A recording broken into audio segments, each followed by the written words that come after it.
Hello friends, स्वागत है आप सभी का। This is Pavan and you are watching learn with Pavan sir official YouTube channel. दोस्तों 2021 का टीजीटी इंग्लिश का पेपर हम लोग सॉल्व कर रहे हैं और इसके 60 क्वेश्चंस हम लोग पिछली क्लासेस में कर चुके हैं। आज देखेंगे 61 से। पहला क्वेश्चन आपके स्क्रीन पर है, what is the grammatical status of the underlined word in the following sentence. इस सेंटेंस में अंडरलाइंड जो वर्ड है इसका ग्रामेटिकल स्टेटस क्या है, मीन्स पार्ट्स ऑफ स्पीच के पॉइंट ऑफ व्यू से ये क्या है, नाउन है या एडवर्ब है, एडजेक्टिव है या फिर वर्ब है। चलिए सेंटेंस को पढ़ लेते हैं। Everybody joins hands and dances round. हर कोई ज्वाइंस हैंड्स, हाथ जोड़कर, हाथ मिलाते हुए, हाथ पकड़कर एक दूसरे का, एंड डांसेस राउंड, और राउंड में गोल गोल डांस कर रहा था। तो यहाँ पे जो वर्ड है राउंड, ये क्वालिफाई कर रहा है डांस को, और डांस है यहाँ पर एक वर्ब। और आप जानते हैं जब कोई भी वर्ड किसी वर्ब को किसी वर्ब की विशेषता बताता है, क्वालिफाई करता है, तो उसे एडवर्ब बोला जाता है। ठीक है, तो वर्ब को क्वालिफाई करने वाले वर्ड को एडवर्ब बोलते हैं। तो हमारा सही आंसर हो जाएगा ऑप्शन बी। ठीक है, क्लियर है। अगला क्वेश्चन देखेंगे। The term carpe diem means, carpe diem question कितनी बार पूछा गया है ना, 2 बार पूछा गया। एक ही क्वेश्चन 2 बार पूछने का मतलब बहुत इंपॉर्टेंट क्वेश्चन हो गया ये 2021 के लिए, है ना। तो 2021 में ये एक ही क्वेश्चन 2 बार, एक बार कार्पे डीम पोएम के बारे में पूछा गया, एक बार कार्पे डीम का मीनिंग पूछा गया। इसका अर्थ है seize the day. Seize the day का मतलब, कार्पे डीम एक लैटिन टर्म है, इसका अर्थ होता है कि फ्यूचर की चिंता किए बिना प्रेजेंट को बहुत अच्छे से सेलिब्रेट करना, प्रेजेंट को बहुत अच्छे से जीना। ठीक है, तो कार्पे डियम का मीन्स है seize the day, option B. Next है, which of the following statement is not correct about biography. Biography के बारे में इसमें से कौन सा स्टेटमेंट सही नहीं है। It is the history of a particular man's life. ये पर्टिकुलर किसी व्यक्ति के जिसके बारे में लिखा जाता है उसकी लाइफ की हिस्ट्री होती है, ये बात सही है। नेक्स्ट है, the name biography now connotes a relatively full account of a particular person's life. किसी व्यक्ति के लाइफ का पूरा अकाउंट ही होता है। ठीक है, तो ये बात भी सही है। It involves the attempt to set forth character, temperament and milieu as well as subjects, activity and experience. जिस सब्जेक्ट के बारे में, यानी जिस व्यक्ति के बारे में लिखा जाता है उसका पूरा कैरेक्टर और टेम्परामेंट सब कुछ पता चलता है बायोग्राफी से। उसकी एक्टिविटीज़ के बारे में पता चलता है, उसके एक्सपीरियंसेस के बारे में सारी जानकारी हमें किसी भी व्यक्ति की बायोग्राफी पढ़ने से मिल जाती है। तो सी ऑप्शन भी सही है। Biography is a latter days genre, ये बाद में विकसित हुआ, इसका मतलब ये है। And we find biographies in 20th century only, और बायोग्राफीज हमें 20th सेंचुरी से ही देखने को मिलती हैं। इट मीन्स इससे पहले बायोग्राफीज नहीं लिखी जाती थी, इसलिए ये सेंटेंस हो जाता है गलत, और हमें गलत वाला ही फाइंड आउट करना था, इसीलिए ऑप्शन डी हमारा सही आंसर हो जाएगा। क्योंकि बायोग्राफीज जो हैं 20th सेंचुरी नहीं, आपको 18th सेंचुरी में भी बायोग्राफीज के एग्जाम्पल मिलते हैं। ठीक है, तो ऑप्शन डी इसका सही आंसर है। Choose one word from the options which describe the phrase most accurately. One word आपको चूज करना है जो इस फ्रेज को अच्छे से डिस्क्राइब करता है। The art of making fireworks. Fireworks का मतलब होता है जो आतिशबाजी की चीज़ें होती हैं, उन्हें बनाने की जो कला है, उसे बनाने की जो आर्ट है, उसे क्या बोलते हैं।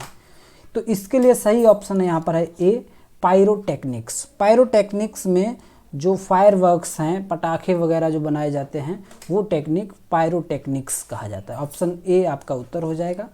इसके अलावा न्यूमिस्मैटिक्स भी एक इम्पॉर्टेंट वन वर्ड का एग्जाम्पल है। न्यूमिस्मैटिक्स का मतलब होता है टू स्टडी या कलेक्ट कॉइन्स और मेडल्स को कलेक्ट करना और उनके बारे में स्टडी करने को न्यूमिस्मैटिक्स बोलते हैं, न्यूमिस्मैटिक्स। और ऐसा व्यक्ति जो ये काम करता है उसे न्यूमिस्मैटिस्ट बोलते हैं। मैटिस्ट, यहाँ पर सी की जगह मैटिस्ट हो जाएगा, ST है ना। न्यूमिस्मैटिक्स वो साइंस जिसमें कलेक्शन किया जाता है और स्टडी किया जाता है सिक्कों का, मेडल्स का, और जो व्यक्ति करता है उसे न्यूमिस्मेटिस्ट कहते हैं। ठीक है, यहाँ पर हमारा ऑप्शन ए था सही। सिकैट्रिक्स का मतलब होता है कोई जब कभी जख्म हो जाता है, कोई फोड़ा निकलता है, कोई कुछ भी होता है, तो वो जब वो सही हो जाता है वहाँ पर एक दाग, एक निशान छूट जाता है, उस निशान को साइकेट्रिक्स कहा जाता है ना। ठीक है, सिकैट्रिक्स। तो हमारा यहाँ पे ऑप्शन ए था, ध्यान रखेंगे। Mark the part with the error, read the 4 options as the part. ठीक है, चलो देखते हैं, हमें एरर यहाँ पे फाइंड आउट करना है इसमें से। One must grab advantage of, किसी भी व्यक्ति को कहीं पर कोई लाभ हो रहा है तो उसे ग्रैब करना चाहिए। एडवांटेज ऑफ अपॉर्चुनिटीज, कोई अवसर मिल रहा है तो। To talk with native speakers, native speaker का मतलब जो वहाँ के लोग हैं उनसे बातचीत करना चाहिए। If you want to improve one's English, अगर आप अपनी इंग्लिश इम्प्रूव करना चाहते हैं तो आपको अपने नेटिव लोगों से बात करनी होगी। अगर कोई अपॉर्चुनिटी मिलती है इंग्लिश में बोलने की तो उसे ग्रैब करना होगा, ये है। लेकिन ग्रामेटिकल एरर इसमें है थर्ड पार्ट में, यानी ऑप्शन सी में। क्या एरर है? ऑप्शन सी आपका उत्तर हो जाएगा। एरर है, सेंटेंस हमारा शुरू होता है वन से। One must grab advantage of opportunities to talk with native speakers if, अब यहाँ पे यू नहीं होगा। अगर सेंटेंस वन से शुरू हुआ है तो यहाँ पर दोबारा से वन का ही यूज करना चाहिए। If one want to improve, तो क्या क्या आना चाहिए यहाँ पर? If one want to improve one's English, देखो यहाँ पर भी वन से ही आया है। यू के लिए आगे अगर यहाँ पे यू यूज होता तो आगे योर और यू यूज होता, लेकिन अगर वन से बात शुरू हुई है तो आपको आगे भी कहीं पर पजेसिव एडजेक्टिव या प्रोनाउन चाहिए, तो वहाँ पर वन से बनने वाले ही प्रोनाउन और एडजेक्टिव आपको यूज करने होंगे। तो इस हिसाब से ऑप्शन सी गलत था, ऑप्शन सी आपका सही आंसर हो जाएगा। फिर से आपका वन वर्ड सब्स्टिट्यूशन का क्वेश्चन है। Murder of a brother, brother के मर्डर को क्या बोला जाता है? इससे पहले भी आपको बता चुके हैं, फ्रैट्रिसाइड। फ्रैट्रिसाइड जो शब्द बना है वो फ्रैटर्निटी शब्द से बना है, फ्रैटर्निटी शब्द से बना है। फ्रैटर्निटी का मतलब बंधुत्व, भाईचारा, और फ्रैटर्निटी से ही बना है फ्रैट्रिसाइड, मर्डर ऑफ ब्रदर। सोरोरिसाइड का मतलब होता है killing of one sister, sister के मर्डर को सोरोरिसाइड बोला जाता है। इन्फेंटिसाइड, किसी इन्फेंट की जो किलिंग है उसे इन्फेंटिसाइड। होमिसाइड का मतलब किलिंग ऑफ ह्यूमन बीइंग और murder of human by a human, ठीक है, उसे होमिसाइड बोलते हैं। यहाँ पर हमारा सही आंसर क्या है? Option C, fratricide. The correct spelling, इन 4 ऑप्शंस में से किसकी स्पेलिंग करेक्ट है? तो कॉन्सोनेंटल वर्ड है, कॉन्सोनेंटल के लिए जो सही स्पेलिंग है वो है CONSONANTAL। ऑप्शन ए की स्पेलिंग सही है। कॉन्सोनेंट का मतलब होता है व्यंजन, और कॉन्सोनेंटल का मीन्स होता है व्यंजन संबंधी, ठीक है, व्यंजन संबंधी, व्यंजन से संबंधी कोई बात है तो वो आपका कॉन्सोनेंटल उसे बोला जाएगा। ऑप्शन ए सही है। नेक्स्ट है, we divided the property several parts. तो डिवाइडेड के लिए यहाँ पे कौन सा प्रीपोजिशन यूज होगा?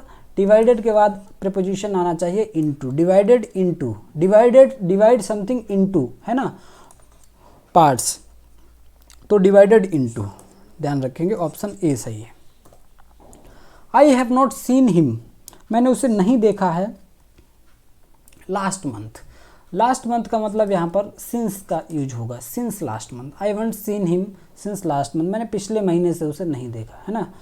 नेक्स्ट क्वेश्चन देखेंगे, your behaviour does not admit, आपका जो बिहेवियर है वो किसी चीज़ को एडमिट नहीं कर रहा है। Does not admit any excuse, कोई बहाना नहीं चलने वाला, यानी आपका नेचर, आपका बिहेवियर ऐसा है, किसी भी बहाने पर भरोसा नहीं किया जा सकता आपके।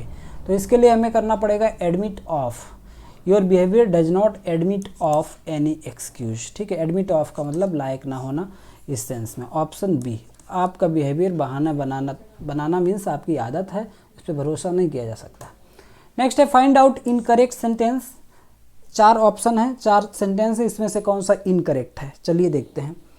व्हाट वन थिंग, लेकिन एक बात तो है, हाउएवर हैज़ नॉट चेंज्ड, एक बात तो है कि कुछ चीज़ है जो बिल्कुल भी बदलाव नहीं हुआ, ठीक है, चलो देखते हैं बाकी भी। You should act like me, आपको मेरी तरह काम करना चाहिए, एकदम सही सेंटेंस है। You should act like me, like के बाद जो उसके बाद में ऑब्जेक्टिव केस ही आता है तो एकदम सही है। अगर यहाँ पे एज होता तो मी, एज के बाद मी होता तो गलत होता। यहाँ पर ये सेंटेंस सही है एकदम। If you do not work hard, अगर आप मेहनत नहीं करेंगे, यू कैन नॉट सक्सीड, तो आप सफल नहीं होंगे। ठीक है, तो ये ऑप्शन भी सही है, इस सेंटेंस में भी कोई एरर नहीं है। आई विल वेट हियर, मैं यहाँ आपका वेट करूँगा। अनटिल यू कम बैक, जब तक आप नहीं आते मैं आपकी यहीं प्रतीक्षा करूँगा, वेट करूँगा। सारे आंसर सही हैं, सारे ऑप्शन सही हैं, लेकिन यहाँ पर ए जो ऑप्शन है ये गलत है। इसमें क्या एरर है समझते हैं। ये सेंटेंस है, इसका स्ट्रक्चर बन रहा है पैसिव सेंटेंस टाइप का, है ना। और पैसिव सेंटेंस बनाने के लिए इसे हमें पूरी तरह से पैसिव बनाना पड़ेगा। व्हाट वन थिंग, लेकिन एक चीज़ है, हाउएवर का मतलब जो भी हो, हैज़ नॉट बीन चेंज्ड करना पड़ेगा हमें। यहाँ पे बीन का यूज होगा, तब ये पूरी तरह से अच्छा सा पैसिव बनेगा अपने प्रॉपर स्ट्रक्चर में। ठीक है, तो ऑप्शन ए में एरर है। ठीक है, has not been changed. Next question देखेंगे। Shakespeare's play Love's Labour's Lost is a good example of. William Shakespeare का एक प्ले है लव्स लेवर्स लॉस्ट, ये किसका एक एग्जाम्पल है? This is an example of the comedy of manners. ये comedy of manners का एक बहुत बेहतरीन एग्जाम्पल है। ऑप्शन बी सही आंसर है। नेक्स्ट है, who among the following writers is known for his epigrammatic prose style. कौन सा इसमें से राइटर ऐसा है जो अपनी एपिग्रामेटिक प्रोज स्टाइल के लिए जाना जाता है?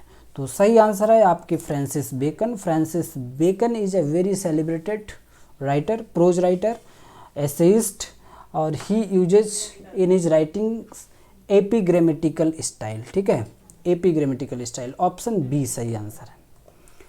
करेक्ट स्पेलिंग आपको फाइंड आउट करनी है। फ्लफी, फ्लपी, फ्लफपी और फ्लफी, चार ऑप्शन में से कौन सी स्पेलिंग एकदम करेक्ट है? तो ऑप्शन ए सही आंसर है, फ्लफी। फ्लफी का मतलब होता है कोई चीज़ ऐसी जो बहुत हल्की है, बहुत हवादार है। ज़्यादातर चीज़ें जो फर से बनी हुई होती हैं, है ना, या फीदर से बनी हुई होती हैं, पंखों से या फर से, जिससे गर्म जैकेट वगैरह बनते हैं, स्वेटर बनते हैं, ये चीज़ें बहुत देखने में लगेगा कि बहुत बड़ी भी हैं और लेकिन बहुत हल्की भी होती हैं। तो ऐसी चीज़ों को फ्लफ़ी बोलते हैं। ठीक है, फ्लफ़ी। नेक्स्ट देखेंगे, जो भी लोग नए हैं चैनल को सब्सक्राइब जरूर कर लें, और हम जितने भी आज तक के प्रीवियस ईयर क्वेश्चन हैं, सारे क्वेश्चन, सारे पेपर डिस्कस करने वाले हैं। ठीक है, find out the most suitable preposition. Preposition fill out करना है यहाँ पर आपको। The I broke this glass accident. I broke, ये ग्लास मुझसे टूट गया, बाई एक्सीडेंट, अचानक से, है ना, अनजाने में। I broke this glass by accident, option B सही आंसर है। The line thy soul was like a star and dwelt apart. आपकी जो सोल है ना एक स्टार की तरह थी, लेकिन अब दूर है हमसे। And dwelt apart appears in the poem London 1802। ये पोएम विलियम वर्ड्सवर्थ के द्वारा लिखी गई है। इसमें इन्होंने जॉन मिल्टन को सेलिब्रेट किया है। जॉन मिल्टन के बारे में बताया है कि आज का जो लंदन सिटी है ये बहुत ज़्यादा मतलब चीज़ें बिगड़ चुकी हैं, आपको आपकी ज़रूरत बहुत ज़्यादा है, इस समय पर आपको होना चाहिए था एक नई रास्ता दिखाने के लिए। इस टाइप से जॉन मिल्टन को याद करते हैं विलियम वर्ड्सवर्थ। ठीक है ना। इस पोएम से भी 2 क्वेश्चन आए सेम एक ही पेपर में 2021 में, है ना। तो जिसने भी जहाँ पर जो तैयारी की थी अब उसे जो मिल गया पढ़ा हुआ तो उसी का सिलेक्शन से और था इसमें, है ना।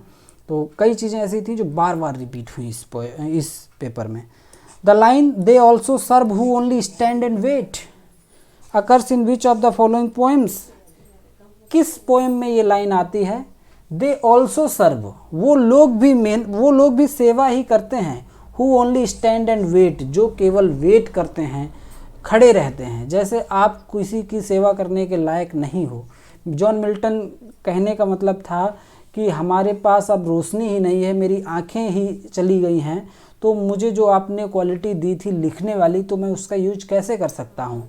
तो तभी मिल्टन को जवाब मिलता है और मिल्टन कहते हैं वो लोग भी सेवा ही कर रहे होते हैं जो अपनी बारी का इंतज़ार कर रहे होते हैं, लाइन में खड़े रहते हैं। यानी गॉड की सर्विस करने की इच्छा भी अगर आपके अंदर है तो भी ये सेवा करना ही है। ठीक है, तो ये जॉन मिल्टन की पोएम है ऑन हिज ब्लाइंडनेस, वहाँ से लिया गया, इनके एक बहुत ही फेमस सोनेट है। ऑप्शन बी सही आंसर है। Who refers William Wordsworth as an ever enduring man, William Wordsworth को कौन कहता है एक एवर इंड्योरिंग मैन? तो इनके सच्चे दोस्त और इनके साथी एस.टी. कॉलरिज ने एक पोएम लिखी थी टू विलियम वर्ड्सवर्थ। इस पोएम का टाइटल था टू विलियम वर्ड्सवर्थ, और इस पोएम में एस.टी. कॉलरिज ने विलियम वर्ड्सवर्थ को एवर एंड्योरिंग मैन कहा। ठीक है, तो ऑप्शन डी सही हो जाएगा। Find out most suitable preposition, आपको सुटेबल प्रीपोजिशन फिल करना है। It was very generous of you, generous के बाद जनरस ऑफ यू, जैसे कहते हैं आप बहुत बड़े दयालु हैं, तो इस सेंस में आपको कहना पड़ेगा you are very generous, very generous of you, very kind of you, दयालु के सेंस में वेरी काइंड ऑफ यू, इस तरीके से कहते हैं। तो ऑफ का यूज होगा यहाँ पे, ऑप्शन सी सही आंसर हो जाएगा। Thou hadst a voice whose sound was like the sea, आपकी एक अपनी वॉइस है जिसका साउंड एकदम समुद्र की लहरों की तरह था। तो इस तरीके से pure as the naked heaven majestic and free, तो ये बातें भी जॉन मिल्टन के बारे में ही हैं और विलियम वर्ड्सवर्थ ने कही अपनी पोएम लंदन 1802 में, है ना। तो इस तरीके से ऑप्शन सी सही आंसर हो जाता है। जॉन मिल्टन के बारे में ये लाइनें हैं। The meaning of the word indignation, indignation एक शब्द है, इसका मीनिंग क्या है? इंडिग्नेशन का मतलब होता है एंगर विद सरप्राइज, अचानक से कुछ सरप्राइज मिला और उससे गुस्सा आ जाए, है ना, तो एंगर विद सरप्राइज, जैसा कुछ सोच रखा होता है अगर वैसा कुछ नहीं होता है तो सरप्राइज भी होता है, और कई बार वो सरप्राइज गुस्से वाला भी होता है, तो anger with surprise, option D will be right here. What is the grammatical status of the underlined word in the following sentence, grammatical status इसका क्या है? राउंड का, अंडरलाइंड वर्ड है round. There was a great round of applause, great round, देखो great है यहाँ पर adjective और राउंड है एक नाउन, ठीक है, तो राउंड यहाँ पर हो जाता है आपका नाउन, ऑप्शन ए सही हो जाए। Great, there was a great round of applause, option A सही आंसर है। A dramatic monologue is a type of poem that contains, dramatic monologue के बारे में आपको बताना है। A single speaker talking to himself, several speakers talking on one subject, ये भी गलत है। One imaginary speaker talking to an imaginary audience, एक इमेजिनरी स्पीकर होता है जो एक इमेजिनरी ऑडियंस से ही बात कर रहा होता है। ड्रामेटिक मोनोलॉग में बात यही होती है, लेकिन जो इस इमेजिनरी स्पीकर होता है वही अपनी बात कहे जा रहा होता है, जो इमेजिनरी ऑडियंस है उसकी तरफ से कोई भी बात, कोई भी लाइन नहीं होती है, ध्यान रखेंगे। इसीलिए ये मोनोलॉग होता है, मोनो का मतलब सिंगल पर्सन ही बोलता है और वो भी इमेजिनरी स्पीकर होता है, ऑप्शन सी सही आंसर है। A single dialogue in the poem, ये भी गलत है, ऑप्शन सी सही आंसर है ड्रामेटिक मोनोलॉग के बारे में। I be there situation be different, यहाँ पे आपको बी की जगह पर इसका कौन सा रूप होता, तो किस फॉर्म में होता तो ज़्यादा अच्छा सेंटेंस बनता। I had been there situation was different, I was there situation was different. Had I been there, यदि मैं वहाँ होता, हैड आई बीन देयर, यदि मैं वहाँ होता, situation would have been different, तो जो सिचुएशन है तो परिस्थितियाँ अलग होती, तो सिचुएशन कुछ अलग ही रही होती, तो ऑप्शन सी का स्ट्रक्चर एकदम सही है।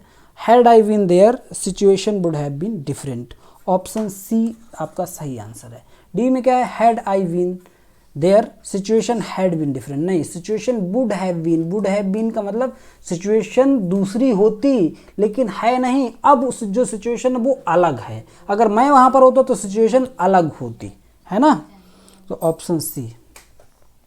The boss wanted to know, boss जानना चाहता था, done the job, how I had the job, कैसे मैंने वो काम किया।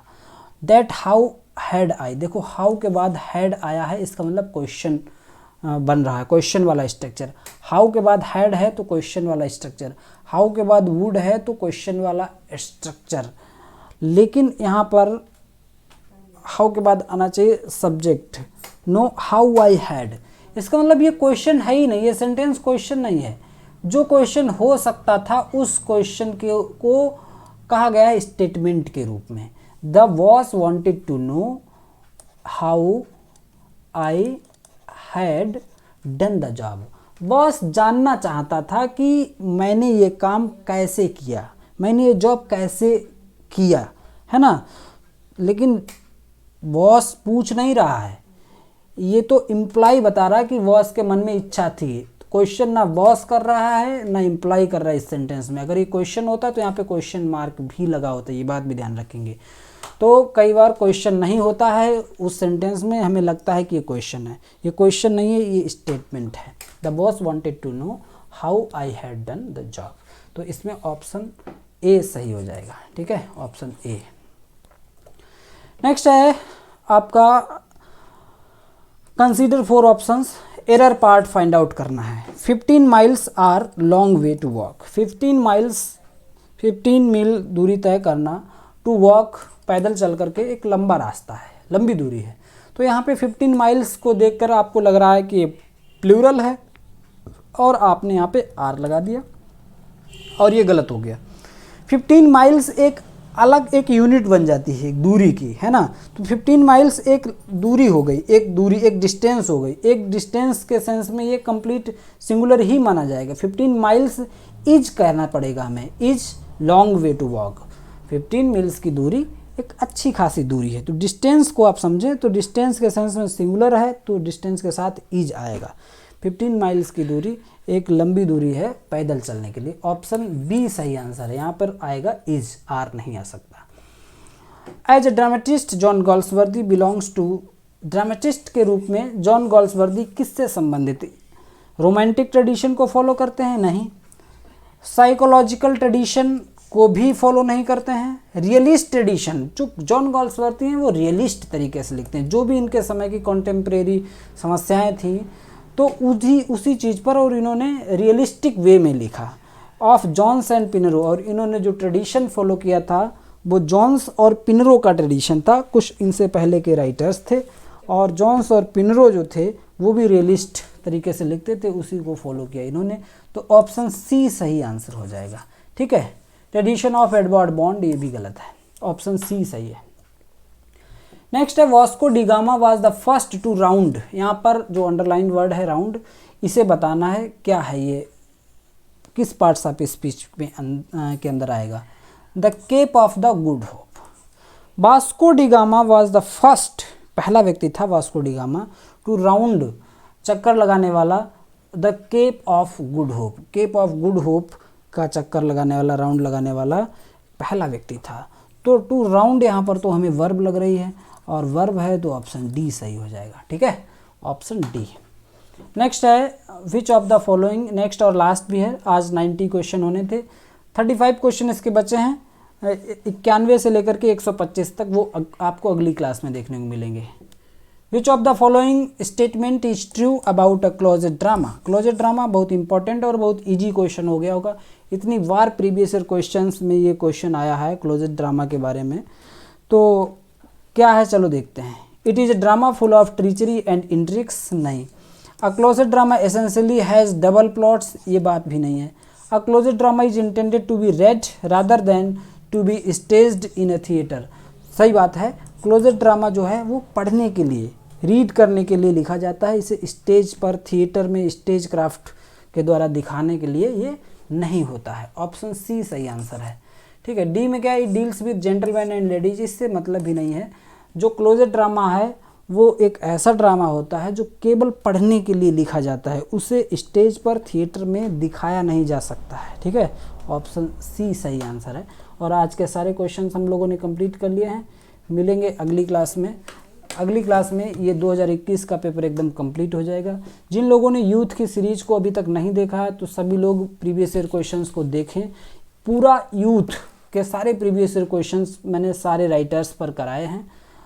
हिस्ट्री ऑफ इंग्लिश लिटरेचर के क्वेश्चंस भी डिस्कस हैं उसमें, लिटरेरी टर्म के क्वेश्चंस भी हैं और वन वर्ड सब्स्टिट्यूशन की एक लंबी सी क्लास अपलोड है। सारे लोग चैनल को विजिट करें और सारी प्लेलिस्ट को वॉच करें, ठीक है। मिलेंगे अगली क्लास में। Till then keep learning and keep watching. Thank you.